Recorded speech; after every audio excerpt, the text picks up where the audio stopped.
kritis adalah suatu keterampilan dalam memahami, menganalisis, dan mengevaluasi teks secara mendalam. Pembaca tidak hanya menerima informasi secara pasif, tetapi juga mempertimbangkan validitas, relevansi, dan keakuratan informasi yang disajikan. Membaca kritis melibatkan pemikiran reflektif, logis, dan analitis terhadap isi bacaan.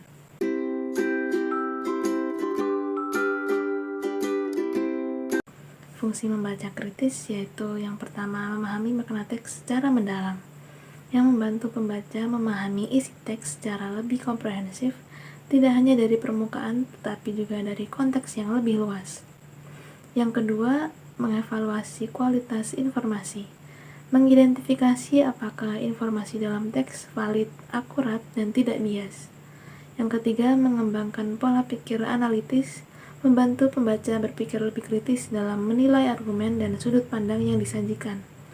Yang keempat, meningkatkan kemampuan berargumentasi, yang membantu dalam menyusun pendapat yang kuat berdasarkan bukti dan logika yang tepat.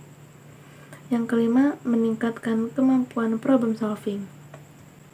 Dengan membaca kritis, seseorang lebih mudah menemukan solusi terhadap suatu permasalahan berdasarkan analisis yang matang. Yang keenam, menghindari misinformasi dan hoax, membantu pembaca membedakan antara fakta, opini, dan informasi yang menyesatkan. Membaca kritis sangat penting dalam kehidupan sehari-hari, terutama dalam era informasi saat ini, di mana banyak sekali sumber informasi yang harus disaring sebelum dipercaya.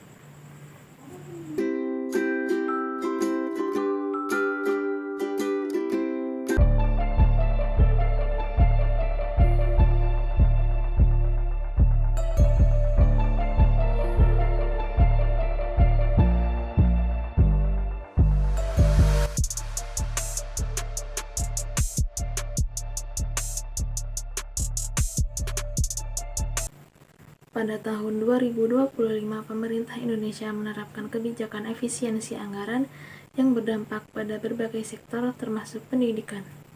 Melalui Instruksi Presiden Nomor 1 Tahun 2025, Presiden Prabowo Subianto menginstruksikan pemangkasan total anggaran sebesar Rp306,69 triliun dengan rincian Rp256,1 triliun dari belanja kementerian dan lembaga, serta Rp50,59 triliun dari transfer ke daerah. Kementerian Pendidikan Tinggi, Sains dan Teknologi menjadi salah satu yang terdampak signifikan dengan pemotongan anggaran mencapai Rp22,54 triliun. Hal ini menimbulkan kekhawatiran di kalangan masyarakat mengenai kelanjutan program-program bantuan pendidikan seperti KIP Kuliah dan beasiswa lainnya.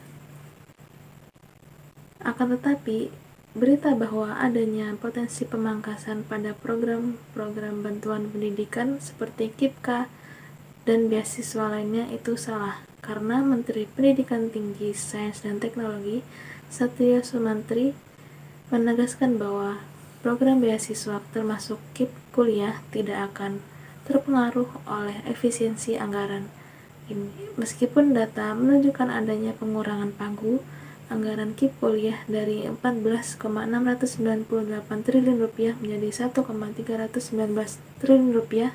Satria menyatakan bahwa pihaknya telah mengusulkan agar pagu anggaran untuk beasiswa tetap pada angka semula, yaitu Rp14,698 triliun. Selain itu, program beasiswa lain seperti Beasiswa Pendidikan Indonesia, termasuk beasiswa untuk dosen dan mahasiswa baik di dalam maupun luar negeri, juga dipastikan tidak akan terdampak pemangkasan anggaran. Satria menambahkan bahwa efisiensi anggaran akan difokuskan pada belanja perjalanan dinas, belanja barang, serta belanja modal yang tidak mendesak. Ia juga mengusulkan agar pemotongan anggaran untuk Kemendikti dibatasi hingga Rp6,78 triliun guna memastikan program-program prioritas tetap berjalan dengan baik. Dengan demikian, meskipun terjadi efisiensi anggaran di sektor pendidikan, program KIP Kuliah dan beasiswa Kemendikti 2025 dipastikan tetap berjalan tanpa pemangkasan.